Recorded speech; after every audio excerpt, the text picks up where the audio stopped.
I want to start with a statement that most men feel but rarely say out loud. Marriage does not slowly make men happier. It slowly makes them smaller, not all at once, not violently, but deliberately, piece by piece. Watch what happens after the vows. Friends fade, time disappears, money stops being yours. Your choices begin to require approval. Your identity becomes functional, provider, problem solver, emotional buffer. You call it responsibility, you call it maturity. But deep down, something tightens, something closes. This is not an accident. It is not bad luck. It is not individual failure. It is a system that works precisely because it feels moral to participate in. The more devoted you are, the less room you have to exist as yourself. And the most effective part is this: you are taught to feel proud of the sacrifice. Tonight I want to examine what most men are never prepared to see. Not with anger, not with blame, but with clarity. Before we begin, leave a comment telling me where you're watching from and what time it is there right now. And if you want more conversations like this, calm, honest, and unflinching, subscribe to the channel. After marriage, nothing collapses all at once. That's the mistake most men make when they try to understand what went wrong. They look for a single betrayal, a single argument, a single dramatic turning point. It never comes. What happens instead is quieter, slower, almost reasonable.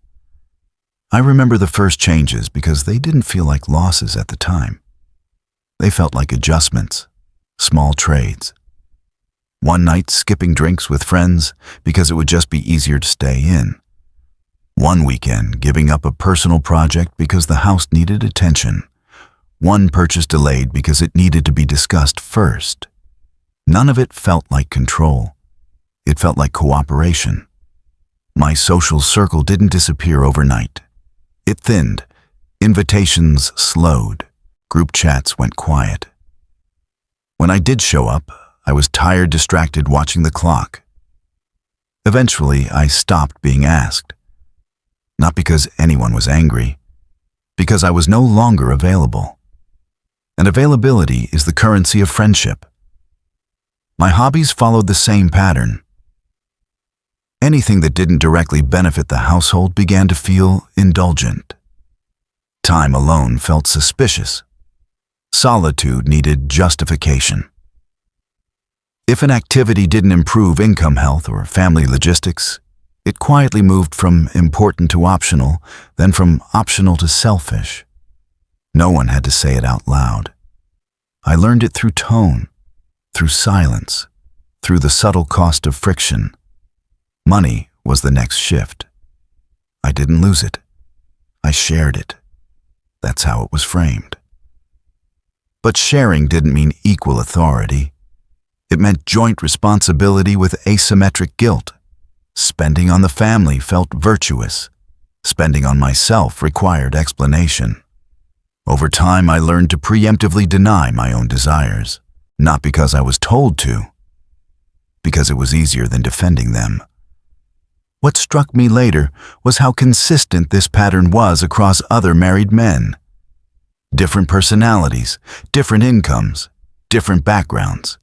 Same outcome: fewer friends, less time, less autonomy, more obligation, more management, more emotional labor disguised as maturity. This wasn't chaos. It was order. Marriage reorganizes a man's life around a single center. Everything else becomes peripheral. Relationships that don't reinforce the family unit weaken. Interests that don't serve shared goals lose priority. Even identity itself shifts from who I am to what I provide. That shift is praised, rewarded, applauded, and that's why it works. The system doesn't punish independence directly. It reframes it. Independence becomes immaturity. Boundaries become selfishness. Privacy becomes distance. A man who insists on maintaining a separate inner life is quietly treated as defective, not hostile, just incomplete. The most effective systems never rely on force. They rely on values, and marriage is built on values men already hold. Loyalty, duty, sacrifice, stability, a desire to be relied upon, a desire to matter. These are not weaknesses, they are strengths. But when they are exploited, they become constraints. The more seriously I took my role as a husband, the less room there was for anything else. I became efficient, reliable, predictable. I solved problems quickly. I absorbed stress without complaint. I avoided conflict even when something mattered to me. Not because I was afraid, because resistance felt irresponsible. That's the key mechanism most men miss. You are not controlled through fear. You are controlled through virtue. You are asked to give up parts of yourself in the name of being good. And because you want to be good, you comply. Over time, choice erodes, not visibly, psychologically. You stop asking what you want because the answer rarely matters. You stop imagining alternative lives because imagining feels disloyal. You stop noticing what you've lost because noticing would require admitting you participated in the process. This is how a man becomes trapped without ever being confined. The outside world begins to shrink. Work-home routine, the same conversations, the same responsibilities, the same expectations. When stress appears, it's not shared, it's managed.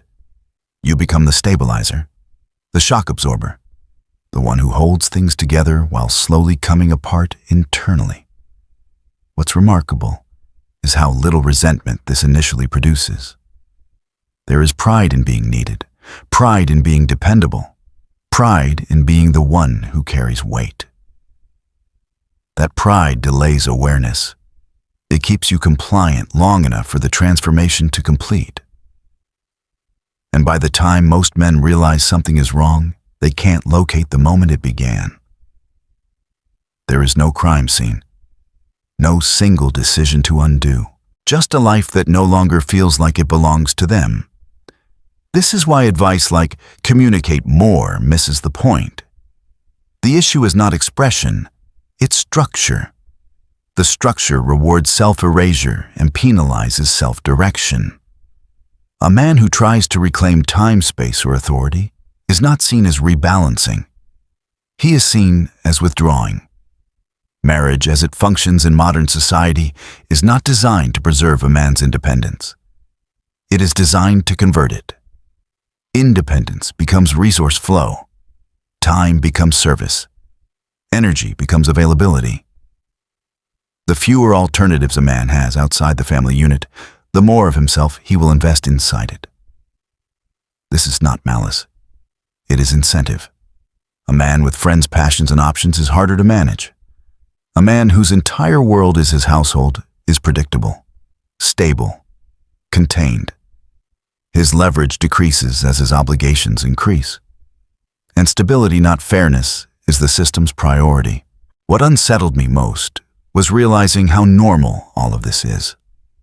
No conspiracy, no villain, just a pattern repeating because it works.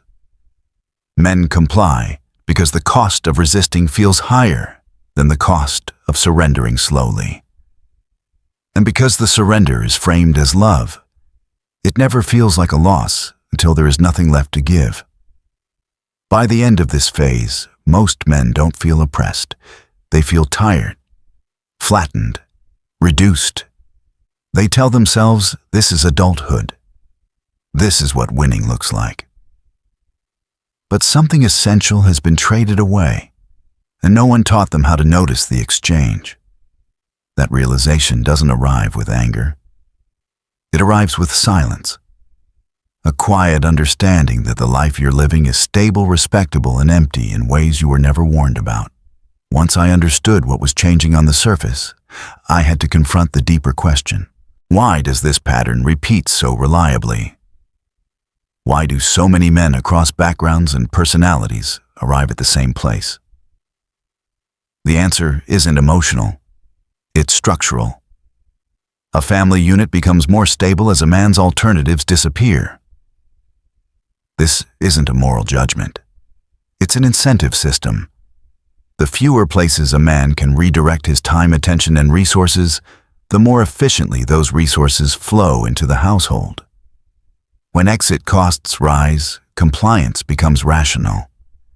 Commitment deepens not because love grows, but because options shrink. What makes this system effective is that it never announces itself. No one says, "Give up your independence so you'll be easier to contain." Instead, the language is supportive, responsible, mature. You're told this is what growth looks like. You're praised for prioritizing others over yourself. And because you already value responsibility, you don't resist. You cooperate.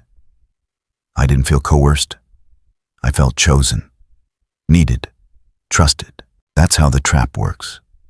A man is most malleable when he believes he is acting freely in service of something meaningful. The system doesn't fight his values. It uses them.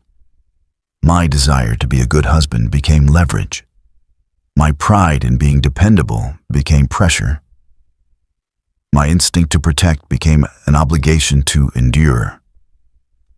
Each virtue turned inward, limiting movement rather than expanding it. I wasn't losing myself through weakness. I was losing myself through discipline. This is where most discussions stop too early. People talk about control, manipulation, imbalance. Those words are too blunt. What happens is more refined. A man's internal compass is slowly reprogrammed. He begins to measure his worth not by his alignment with himself, but by how smoothly the system around him functions. Peace in the home becomes the highest value. Not truth, not growth, not authenticity. Peace. And peace is maintained by suppression. Suppression of conflict, suppression of desire, suppression of dissatisfaction. A man learns that friction has consequences, so he removes himself from the equation. He stops asking, "What do I want?" because the answer complicates things. He asks, "What will keep things running?" That question feels responsible. It feels adult. But it's also the moment agency begins to erode. The structure rewards this behavior immediately. Fewer arguments, more predictability, social approval. You're seen as steady, solid, reliable. These are compliments, but they come with a cost. You are no longer unpredictable. And unpredictability is a form of freedom. Over time, the family unit becomes the only arena where your actions matter. External ambitions are deprioritized. Internal exploration becomes unnecessary. The system does not require your individuality. It requires your function. And function is easier to extract from someone who no longer sees themselves as separate. This is why resistance feels wrong, not dangerous. Wrong. A man who pushes back doesn't feel oppressed. He feels guilty. Guilt is more effective than fear. Fear provokes rebellion. Guilt produces compliance with self-justification. I remember moments when I felt the impulse to reclaim something. Time alone. A project. A boundary. The resistance I felt wasn't external. It was internal. A voice saying, "This isn't fair to them. This is selfish. This isn't what a good man does." No one had to enforce those rules. I enforced them myself. That's the brilliance of the design. The system outsources enforcement to the individual. You police your own limits. You dismantle your own alternatives. You become invested in the very structure that confines you because your identity is now tied to maintaining it. This process accelerates as a man's life becomes more entangled. Shared assets, children, social reputation, legal obligations. Each layer increases the cost of deviation. Each layer reduces leverage. And leverage is the real currency in any relationship. A man with leverage can negotiate. A man without it can only adapt. What's rarely acknowledged is that this system does not require bad intentions to function. No one needs to plan it. It emerges naturally from incentives. Stability favors containment. Families favor predictability. Predictability favors sacrifice. And sacrifice, when concentrated on one side, creates imbalance. By the time a man recognizes the pattern, he is already deeply invested. Leaving would require admitting that his sacrifices did not produce the meaning he was promised. That recognition is psychologically devastating. So most men never allow it to surface fully. They numb it, rationalize it, normalize it. They tell themselves this is just life, that everyone feels this way, that fulfillment is overrated, that wanting more is immature. These beliefs are not conclusions. They are defenses.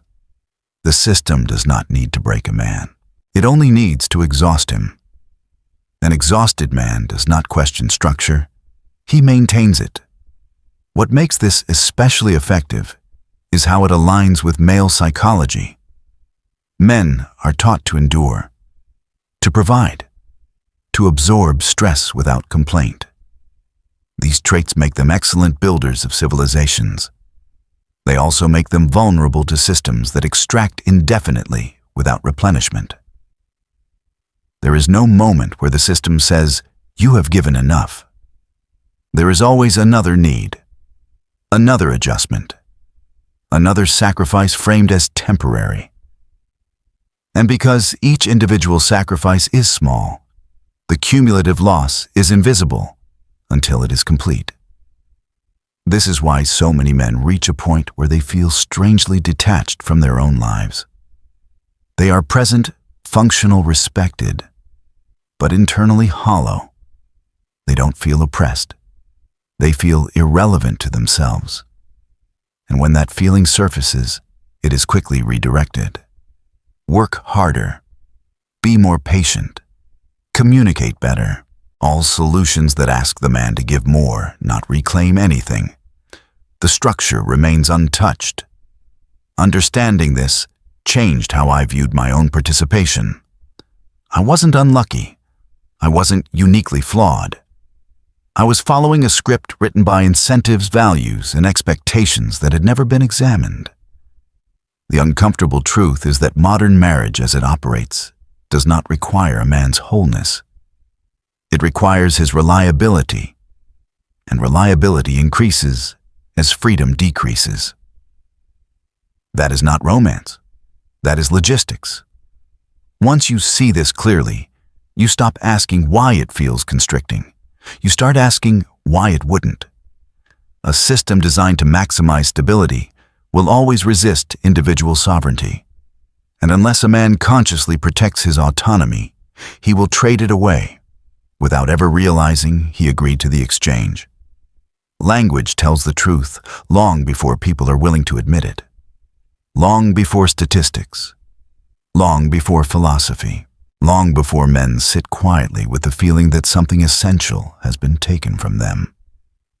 If you want to understand how deeply a culture understands a reality, it refuses to confront, listen to the jokes it tells without thinking. Look at the phrases we use around marriage. Ball and chain. Getting hitched. Taking the plunge. These are not words associated with expansion or freedom.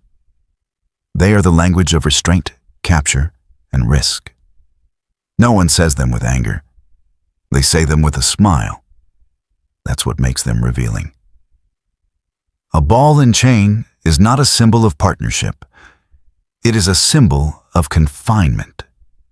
Being hitched is what you do to animals so they can't wander. Taking the plunge implies danger, loss of control, and irreversible consequence. These expressions didn't emerge randomly. They surfaced because men felt something and encoded it into language before they were taught to deny it. Culture knows what it's doing. Conscious narratives say, marriage is fulfillment. Unconscious language admits it is containment. Carl Jung once wrote that the most terrifying thing is to accept oneself completely. For married men, the terror is different. It is recognizing how completely they have been domesticated. Not beaten, not dominated, tamed, made useful, made safe, made predictable. Domestication is not cruelty. It is refinement for utility. Wild animals are dangerous, inefficient, and difficult to control. Domesticated ones are productive, reliable, contained.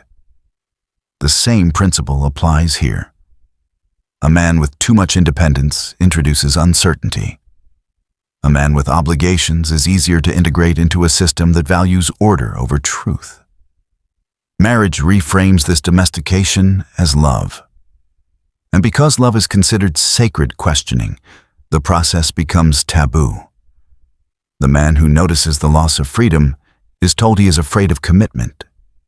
Immature, broken. He is not invited to examine the structure. He is encouraged to fix himself. This is where language does its second job. It doesn't just reveal reality. It suppresses dissent. When a man expresses discomfort, the vocabulary available to him is already compromised. He doesn't have words for structural loss, only words for personal failure. He doesn't say, "I've lost autonomy." He says, "I'm stressed." He doesn't say, "This system is asymmetric." He says, "I need to work on myself." The language redirects responsibility inward away from the structure itself. Even praise is loaded. A good husband is not defined as a man who is whole alive and self-directed. He is defined as someone agreeable, accommodating, and emotionally available on demand. His success is measured by how little resistance he creates, how smoothly things run around him, how invisible his own needs become. The man who asks for space is distant. The man who asserts boundaries is cold. The man who prioritizes his own direction is selfish. None of these labels describe harm. They describe non-compliance. What makes this especially effective is that the language feels moral. It appeals to a man's desire to be decent, to be fair, to be good. He doesn't want to be the kind of man associated with those labels. So he adjusts, quietly, repeatedly, until the adjustment becomes identity. This is how domestication completes itself, not through force, but through meaning. The man comes to believe that shrinking himself is virtue, that endurance is love, that silence is strength. And once language has done its work, awareness becomes dangerous.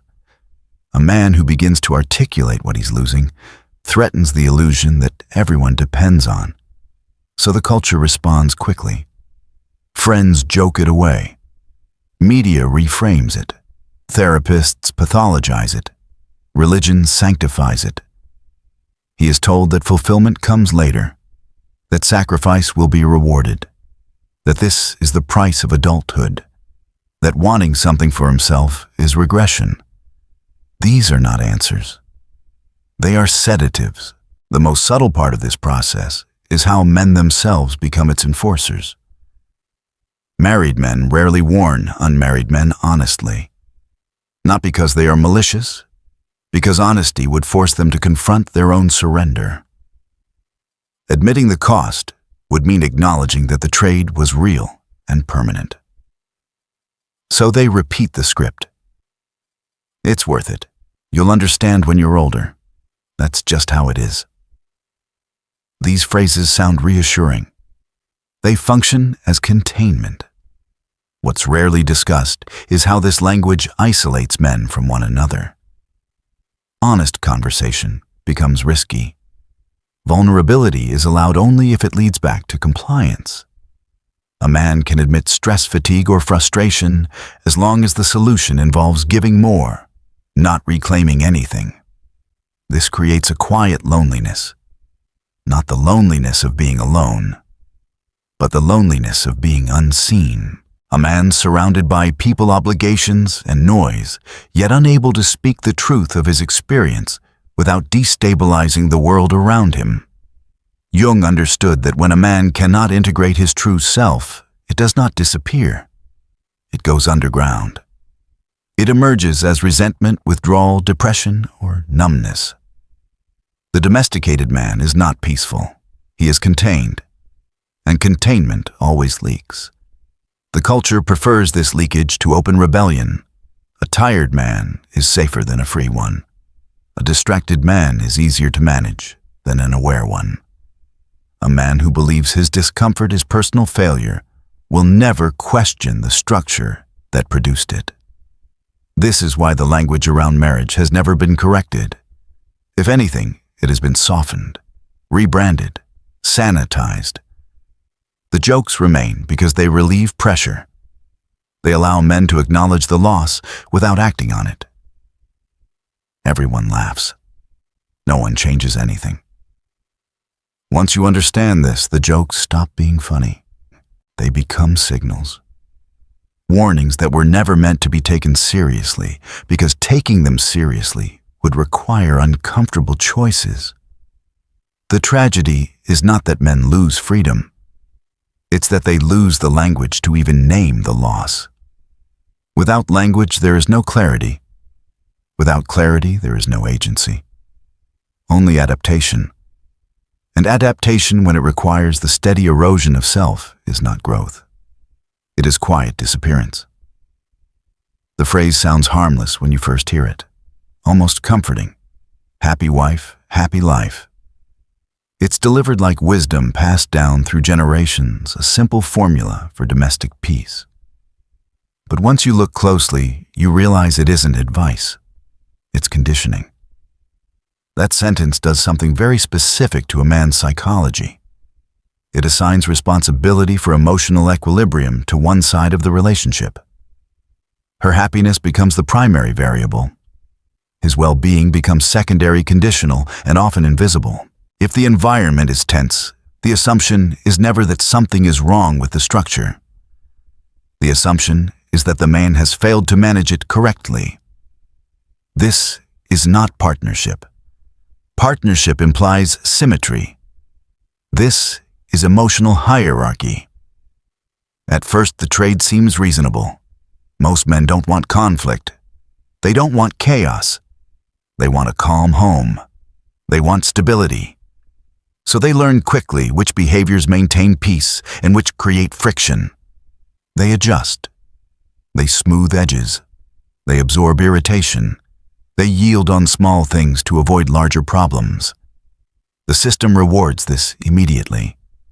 Fewer arguments, less tension, praise for being understanding, reinforcement for being emotionally mature.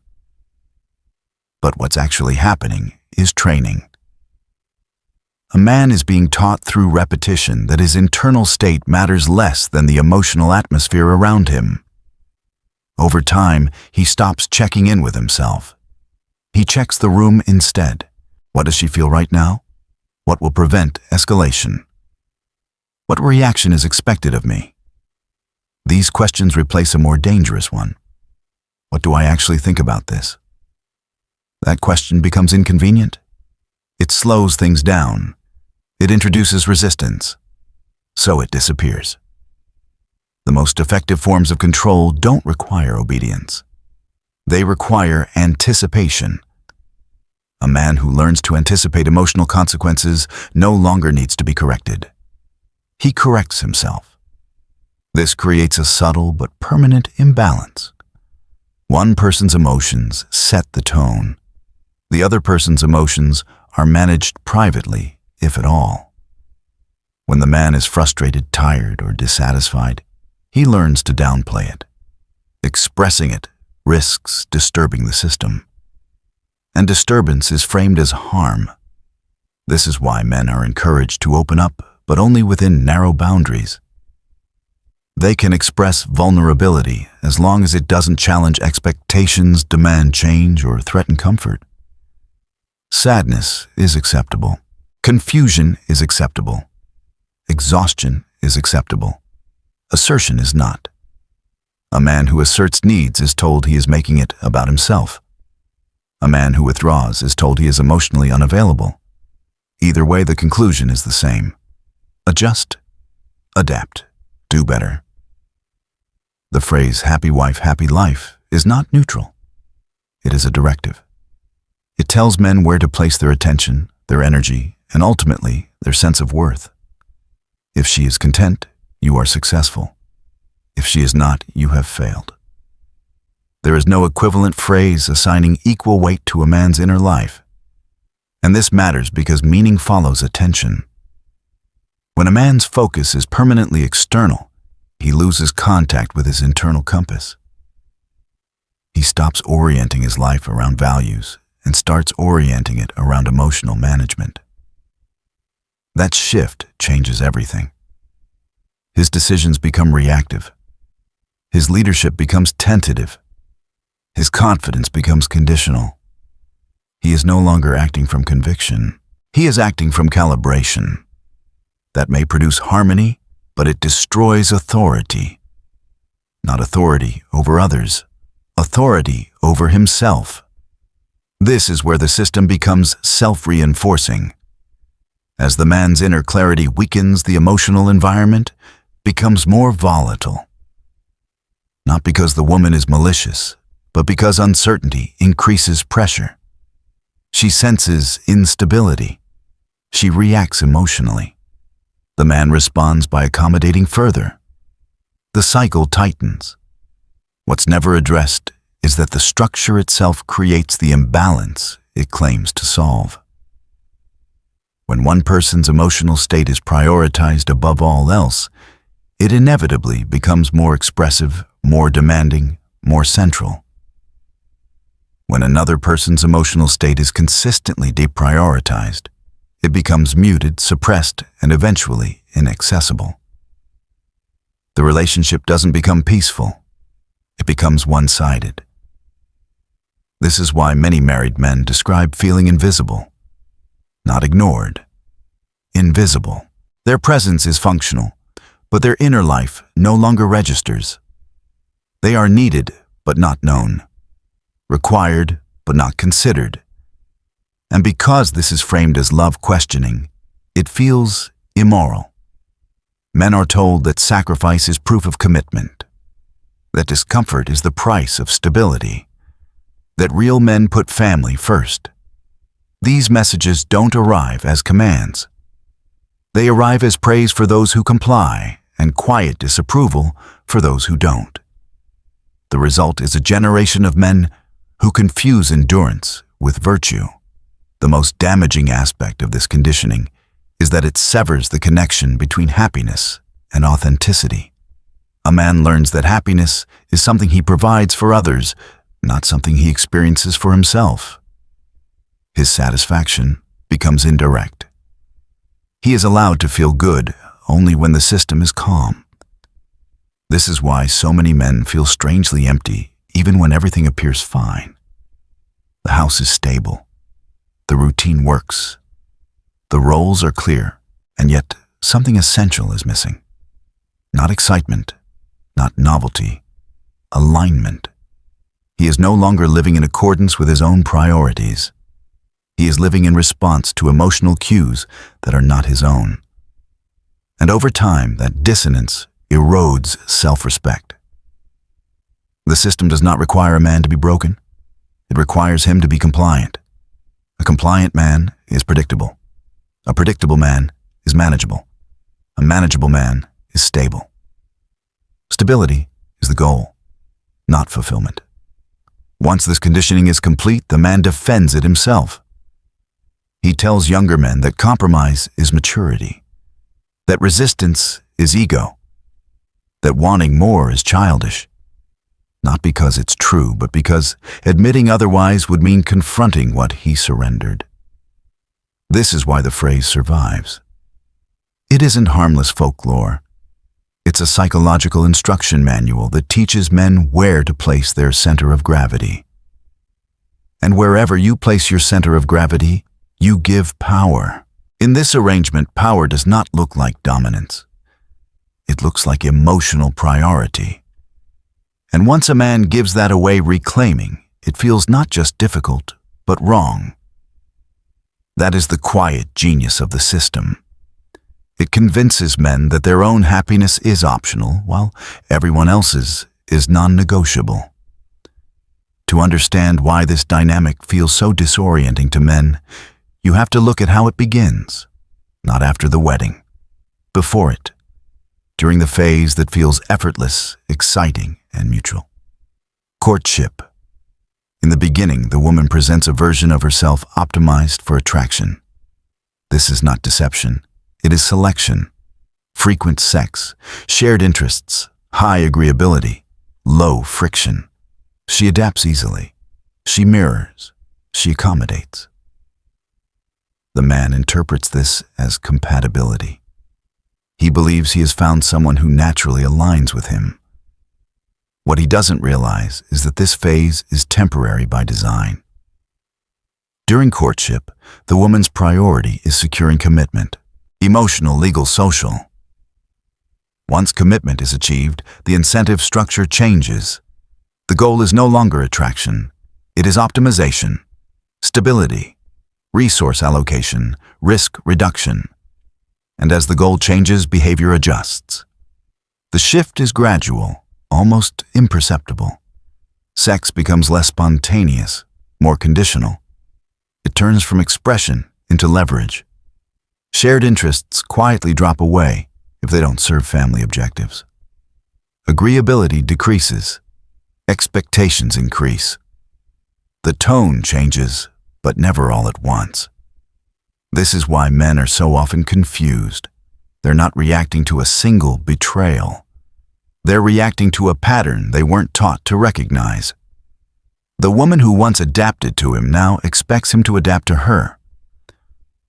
The man who once felt chosen now feels evaluated. The energy reverses. And because the change is slow, the man assumes responsibility for fixing it. He believes something he did caused the shift. He tries harder. This is where the misunderstanding becomes fatal. Men interpret these changes emotionally. Women experience them biologically and strategically, even if unconsciously. From her perspective, the relationship has moved into a new phase. From his perspective, something has gone wrong. Nothing has gone wrong. The system is functioning. Once commitment is secured, a woman's behavior is no longer oriented around attracting a man. It is oriented around managing him, not maliciously, functionally. She begins shaping the environment to maximize comfort, predictability, and benefit. The man's role becomes clearer: provider, protector, problem solver, emotional stabilizer. The more reliably he performs these functions, the more essential he becomes to the structure. And the more essential he becomes, the less he is seen as an individual. This is the paradox most men never anticipate. The moment you become indispensable to a woman's lifestyle, you become dispensable as a person. When a man is rare, unpredictable, and independent, he is intriguing. When he is reliable, available, and emotionally compliant, he becomes infrastructure, necessary but invisible. The woman does not wake up one day and decide to exploit this.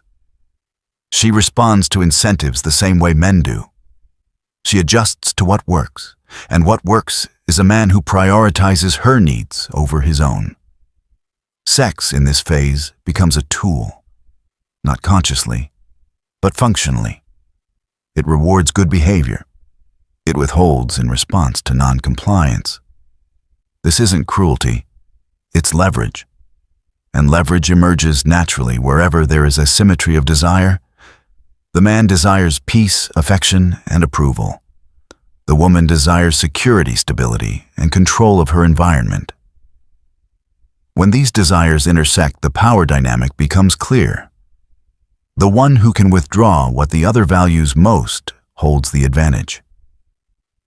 Men are taught to interpret this as normal relationship evolution. The honeymoon phase ends. This is what long-term love looks like. These explanations normalize the loss without examining the structure that caused it. What's rarely acknowledged is that women are biologically wired to secure resources and commitment first, then optimize the arrangement.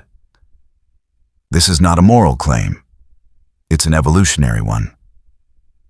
For most of human history, survival depended on it. The women who successfully extracted long-term investment reproduced. The ones who didn't. Evolution does not reward fairness. It rewards effectiveness. Modern marriage gives these ancient patterns unprecedented efficiency. Legal systems, social expectations, cultural narratives. All of it supports a structure where a man's investment is enforced and a woman's satisfaction is prioritized. The man who doesn't understand this becomes confused and resentful. He believes he is being punished for doing everything right. And in a sense, he is. Because once his compliance is guaranteed, the incentive to maintain attraction diminishes. Attraction thrives on uncertainty, on autonomy, on the possibility of loss. When a man removes all uncertainty by centering his life around the relationship, attraction has nothing left to respond to. This is why men who become more accommodating often experience less desire, not more. They mistake effort for value. But effort does not increase value when it is unlimited. It decreases it. The woman begins to feel entitled to be pleased rather than motivated to please.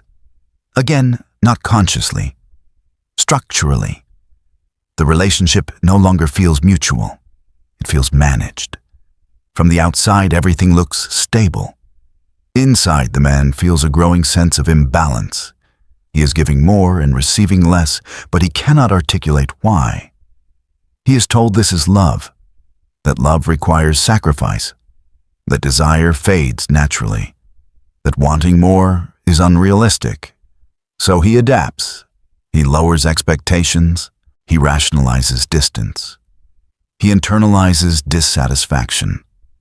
He tells himself that this is adulthood, that passion is childish, that stability is the real reward. What he doesn't realize is that he has been moved from the role of partner to the role of resource. The system doesn't require him to be unhappy. It requires him to be useful. As long as he performs, the structure holds. When he falters, the tone changes. Disappointment replaces appreciation. Pressure replaces affection. This is why love begins to feel conditional. Not because the woman has changed into someone cruel, but because the relationship has shifted from desire-based to utility-based. The man is valued for what he provides, not for who he is. Men sense this instinctively, and it terrifies them, because utility can be measured, compared, replaced. The woman may still say she loves him, and she likely believes it. But love in this context is not unconditional attachment. It is positive regard for a functioning arrangement. When the arrangement stops functioning, so does the feeling. This is the brutal reality most men avoid facing. Not because it's unbearable, but because acknowledging it would require rethinking everything they were taught about relationships, sacrifice, and love. The tragedy is not that these dynamics exist. The tragedy is that men are never taught to recognize them before they commit their entire lives to a system that quietly converts desire into obligation and individuality into function. Once the relationship fully shifts from desire to utility, a new reality settles in. Love no longer feels expansive. It feels conditional, not in obvious ways, not through threats or ultimatums, through atmosphere, through tone, through what happens when a man's value drops even temporarily. This is the part most men refuse to look at directly, not because it's complicated, but because it's brutal in its simplicity. A wife's love is not anchored in a man's intrinsic worth. It is anchored in his usefulness. As long as he provides, performs, and stabilizes the environment, affection flows. When that performance falters through income loss, illness, emotional withdrawal, or even familiarity, the warmth changes.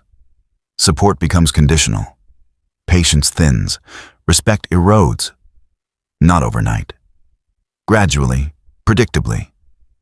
Men want to believe this is about emotions, that love fades because feelings change. But feelings are downstream from incentives.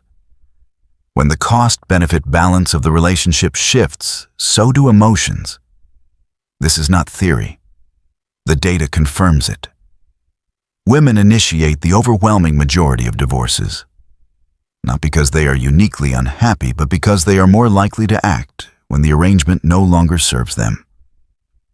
Divorce does not happen at the peak of conflict.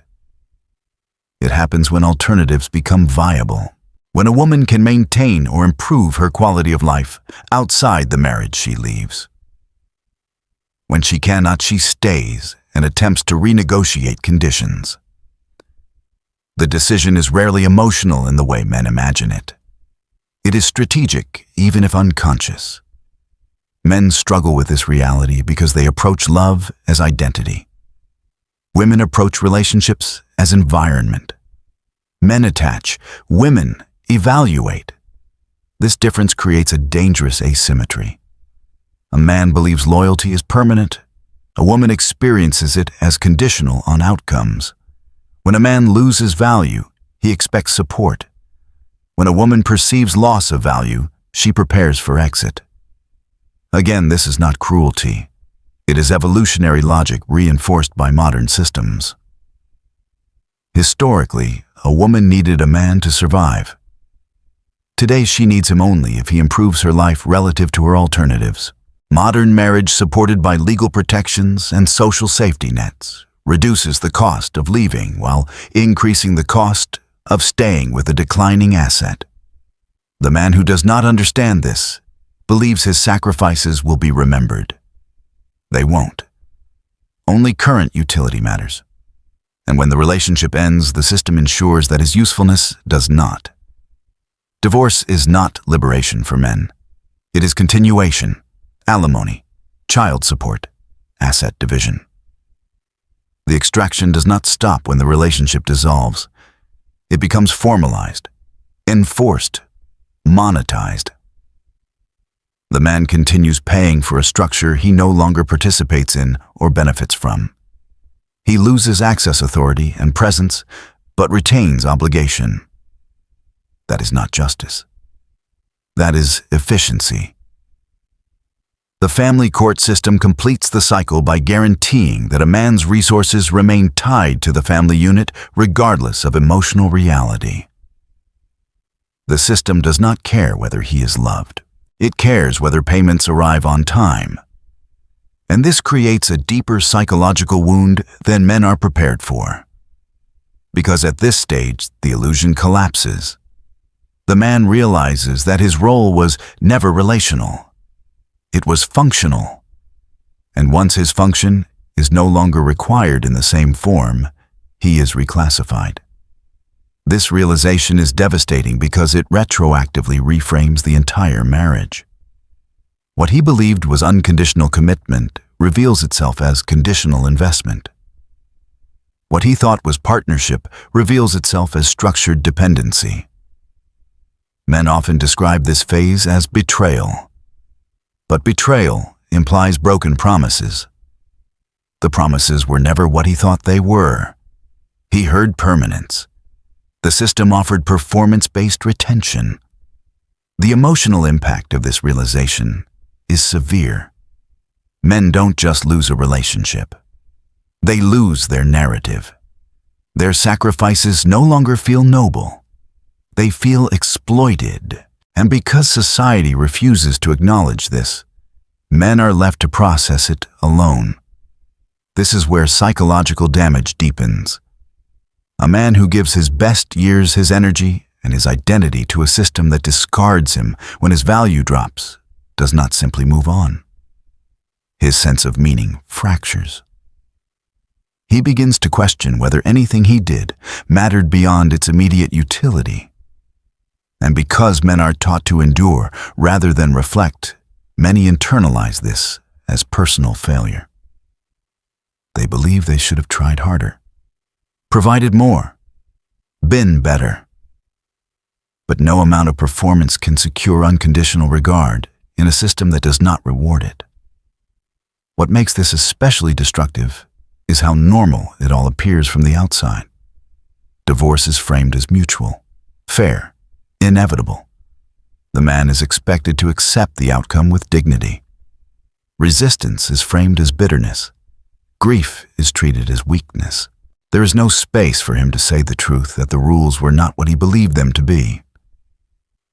This is why many men never recover psychologically from divorce. Not because of heartbreak alone, but because of identity collapse. The role that defined them was stripped away, and nothing replaced it. And this is not an edge case. It is common, quietly, systemically. Men who stay married sense this possibility even if they never articulate it. They feel the precarity, the knowledge that love is conditional, that usefulness is the real currency, that failure carries irreversible cost. This awareness produces anxiety compliance and emotional suppression. It trains men to avoid risk, to maintain performance, to stay functional at all costs. The system thrives on this fear, because a man who is afraid to lose what he has will accept almost any terms to keep it. This is why modern marriage does not need overt coercion. The threat is implicit. Perform or be replaced. Provide or be discarded. Adapt or be punished. And the punishment is not just loss of relationship. It is loss of resources, access, reputation, and self-concept.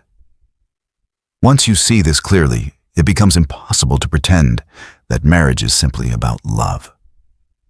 Love may be present, but it is not the governing principle. Leverage is. The person with more options holds the power. The person with fewer options bears the risk. And in modern marriage, the man is systematically encouraged to eliminate his options in the name of devotion, while the woman is protected in maintaining hers. That imbalance is not accidental. It is structural. Most men never examine this until it is too late, until the divorce papers arrive, until the affection cools, until performance is no longer enough. And by then, the cost of misunderstanding is no longer theoretical. It is permanent. By the time a man reaches this stage, the damage is no longer just economic or relational. It is psychological. And unlike money or time, psychological damage doesn't announce itself clearly. It changes how a man thinks, reacts, and perceives himself. The married man learns slowly and repeatedly that his inner world is less important than maintaining stability. His thoughts are filtered. His emotions are managed. His desires are postponed. Over time, he stops experiencing himself as an active agent and starts functioning as a response mechanism. Problems arise, and he solves them. Emotions surface, and he absorbs them. Tension appears, and he diffuses it. This becomes his identity, not creator, not leader, not explorer, stabilizer. At first, this feels like competence, like maturity. He is proud of being the one who can handle pressure, the one who doesn't fall apart, the one who keeps things together. But there is a cost to always being the container. Eventually, he realizes that no one is containing him. His role is reactive, not generative. He does not initiate meaning. He maintains order. He does not pursue purpose. He manages outcomes. Life happens to him, and he responds efficiently. That efficiency becomes a cage. This is where something called learned helplessness begins to take hold. Learned helplessness is not about weakness. It is about conditioning. When a person is repeatedly exposed to situations where asserting needs, setting boundaries, or expressing dissatisfaction leads to worse outcomes, the nervous system adapts. It stops trying. The married man learns that resistance creates conflict, that assertion creates tension, that prioritizing himself creates emotional instability in the environment he is responsible for maintaining. So he adapts by suppressing the impulse to resist. He doesn't think I am powerless. He thinks this isn't worth it. That distinction matters. Because the second feels rational, adult, responsible, and because it feels rational, it becomes permanent. Over time, the man stops imagining alternatives. He stops asking what his life could look like if different choices were made. Not because he can't leave, but because his mind no longer treats leaving as a real option. The cost feels too high. The consequences too destabilizing. This is not love. This is psychological containment. The most dangerous part is that the man begins to identify with the system that restricts him. He defends it, justifies it, explains it to others. He tells himself that sacrifice equals love, that discomfort equals virtue, that wanting more equals selfishness. This is what I call domestic Stockholm syndrome. In classic Stockholm syndrome, a captive begins to identify with the captor in order to survive psychologically. In domestic form, the man identifies with the expectations placed on him and internalizes them as his own values. And he stops seeing them as external demands and starts believing they define his character. He says things like, "That's just what men do. Family comes first, no matter what. You give up yourself for the people you love." These statements sound noble. They are also extremely convenient for a system that requires male self-erasure to function. What makes this even more effective is social reinforcement. Media celebrates the man who sacrifices everything for his family. Movies frame self-denial as heroism. Religion sanctifies suffering as virtue. Other men repeat the narrative because questioning it would expose their own quiet despair. There is no cultural space for a man to say calmly and honestly, "This structure is damaging me." If he does, he is accused of resentment, of bitterness, of failing as a husband. His critique is personalized and dismissed. The structure remains untouched. So he adapts further. He becomes emotionally flat, less expressive, less reactive.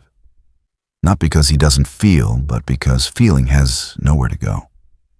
Expression creates friction. Silence creates stability. And stability has become his primary function. This is why many married men appear distant or numb. Not angry, not abusive, just muted. They are not disengaged from life because they don't care. They are disengaged because engagement has been conditioned out of them.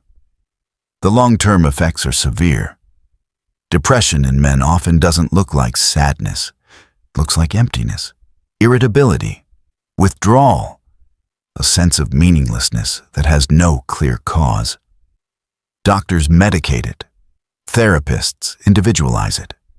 No one addresses the structural reality that produced it. Men begin to feel like shadows of their former selves. They remember being curious, driven, alive, and they can't pinpoint where that version disappeared. There was no crisis, no explosion, just years of adaptation. This is why married men often age faster psychologically. They are not worn down by work alone. They are worn down by chronic self-suppression. A man can endure stress. What he cannot endure indefinitely is the loss of agency. Agency is the sense that your actions originate from you, that your life is an expression of your values. When that disappears, existence becomes maintenance. You are alive, but you are not living. The cruelest part is that the system presents this outcome as success. The man has a family, stability, respectability. On paper, he has won. And because the loss is internal and visible and gradual, he doubts himself for feeling hollow. He assumes the problem is him, so he works harder, sacrifices more, tries to be better. Each attempt tightens the psychological trap. Because the system does not reward wholeness, it rewards compliance. By the time learned helplessness fully sets in, escape is not physically impossible. It is psychologically unthinkable. The man no longer believes his desires matter enough to disrupt the system. He no longer trusts his own needs. This is how men become prisoners without bars. There is no locked door, only a mind that has been trained to stay where it is. Understanding this is not about blaming women or demonizing marriage. It is about recognizing that certain structures, when left unexamined, produce predictable psychological damage. And damage that remains unnamed cannot be healed. At this point, most men are looking for solutions, not dramatic ones, practical ones. They believe the problem can be fixed with better behavior, better communication, better effort. This belief is comforting because it preserves hope. It suggests control. It is also the most dangerous illusion of all. Men assume that if they become more understanding, more emotionally available, more attractive, or more generous, the fundamental dynamic will shift in their favor. They believe they can earn back balance, that they can negotiate themselves into respect. This is where philosophy becomes more useful than therapy. Arthur Schopenhauer understood something that modern culture refuses to accept. Happiness does not come from getting what you want from others. It comes from not needing others to provide what you lack internally. As long as a man needs validation, affection, or meaning from a relationship, he has already surrendered his leverage. The man who needs marriage to feel fulfilled has already lost. This is not pessimism. It is realism.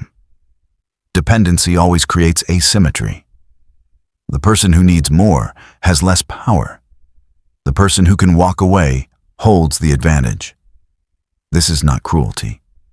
It is gravity. Most men believe they can escape this truth through effort. They think love is something you can earn through consistency and sacrifice. But effort does not change incentive structures. It reinforces them. The more a man gives in a system that does not reward self-preservation, the more he confirms that he will continue giving regardless of cost.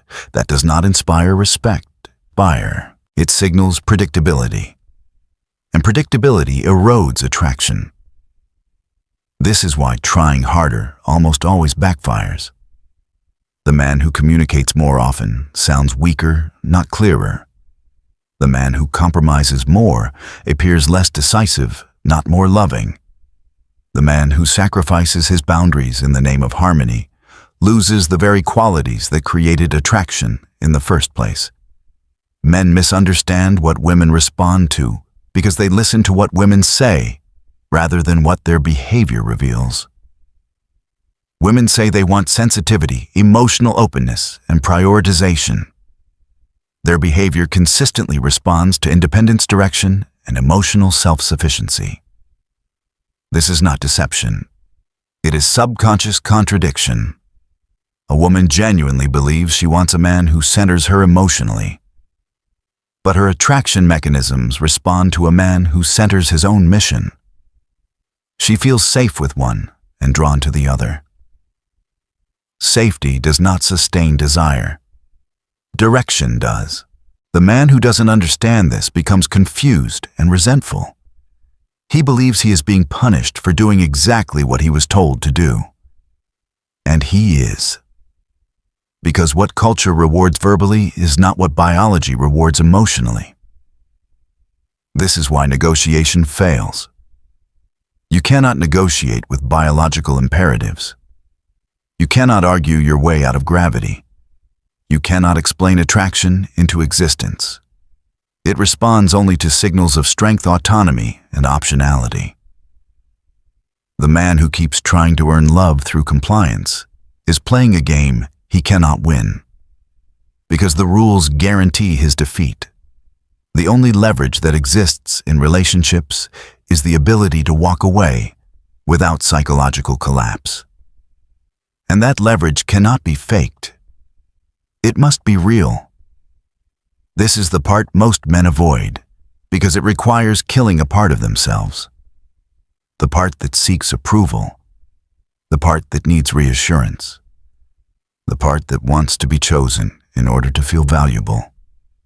That part must die, not because it is shameful, but because it is exploitable. As long as a man's sense of worth depends on how a woman feels about him, he is vulnerable. His behavior will be shaped by fear of loss rather than alignment with truth. He will prioritize comfort over clarity, stability over authenticity. Schopenhauer's insight dismantles this entire framework. If you do not expect happiness from others, you cannot be disappointed by them. If you do not build your identity on partnership, partnership cannot destroy it. This does not mean avoiding relationships. It means approaching them from sovereignty rather than hunger. The man who understands this stops asking, "How do I make this work?" and starts asking, "Does this arrangement serve my long-term interests?" That question changes everything. He evaluates relationships the same way he evaluates any serious commitment. Terms, costs, benefits, risks, trade-offs. Not emotionally, strategically, calmly, without resentment. He understands that love fades, desire fluctuates, and people change. Contracts remain, obligations persist. Incentives matter more than promises. This clarity makes him dangerous to systems that rely on male ignorance, because he cannot be shamed into compliance. He cannot be guilted into self-erasure. He knows what he is trading and what he is not willing to lose. Most men never reach this stage because it requires standing alone psychologically. It requires accepting that no one is coming to save you, that no relationship will complete you. That meaning must be constructed internally, not outsourced. This is where many men panic, because solitude terrifies them more than exploitation. They would rather be useful than free, needed rather than sovereign. But the man who pushes through that fear discovers something unexpected. When you no longer need validation, you stop chasing it. When you stop chasing, your attention becomes scarce. When your attention becomes scarce, it gains value. This is not manipulation. It is consequence. The man who is internally complete does not need to impress. He does not negotiate his boundaries. He does not explain himself excessively. He makes decisions and invites others to participate. He does not ask permission to exist. Women respond to this not because they admire cruelty, but because they respect coherence. A man who moves with direction creates psychological polarity. A man who reacts creates dependency. This is why men who detach emotionally often see attraction return. Not because detachment is attractive, but because independence is. The paradox is brutal. The less you need relationships, the better your relationships become. The less you invest emotionally without return, the more others invest in you. The less you seek approval, the more respect you receive. Most men hear this and assume it means becoming cold or indifferent. It does not. It means becoming self-directed. A self-directed man can love deeply without losing himself. He can give generously without being drained. He can commit without becoming captive. But this requires rejecting the fantasy that marriage exists to make you happy. Marriage is a structure. Structures have functions. If the function does not align with your values, No amount of effort will fix that. The man who understands this does not rage against women. He does not become bitter. He becomes selective. He stops taking behavior personally and starts seeing patterns. He stops interpreting dynamics emotionally and starts interpreting them structurally. And once you see the structure clearly, you cannot unsee it. You realize that most men are not failing at marriage. They are succeeding at a system that was never designed for their fulfillment. Schopenhauer was right. Satisfaction does not come from acquisition. It comes from detachment, from reducing dependency, from reclaiming internal authority. The man who achieves this does not avoid relationships because he hates connection. He demands relationships that do not require self-annihilation. And that demand alone places him outside the reach of systems built on quiet surrender.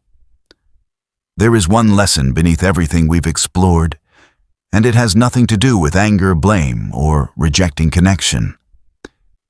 It is this: no relationship can compensate for the absence of a solid relationship with yourself. Most people are taught to build their lives outward, to seek meaning through approval, love through sacrifice, and worth through being needed. That path feels noble, but it is fragile.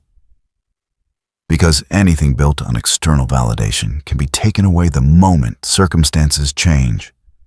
Jobs disappear, relationships shift, feelings fade. And when your sense of self is tied to those things, you don't just lose them, you lose yourself with them. Real stability comes from a quieter place, from knowing who you are when no one is watching, from having values you don't negotiate away for comfort, from being able to sit alone without feeling empty. That kind of inner solidity doesn't make you cold. It makes you free.